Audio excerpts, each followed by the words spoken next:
อ้าวหนูไปทำอะไรโรงพักเนี่ยหนูมามอบตัวค่ะ ฮะไปทำอะไรมา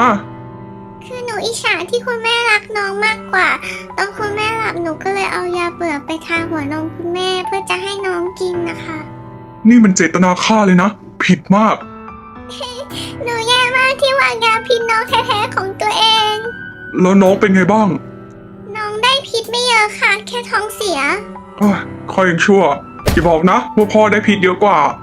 ใช่ค่ะ คุณพ่อป่วยล้างท้องแต่ว่าตอนนี้ก็รอดมาได้ โอ้พ่อเขาไม่เอาเรื่องหนูหรอกยังดีที่ไม่มีคนตาย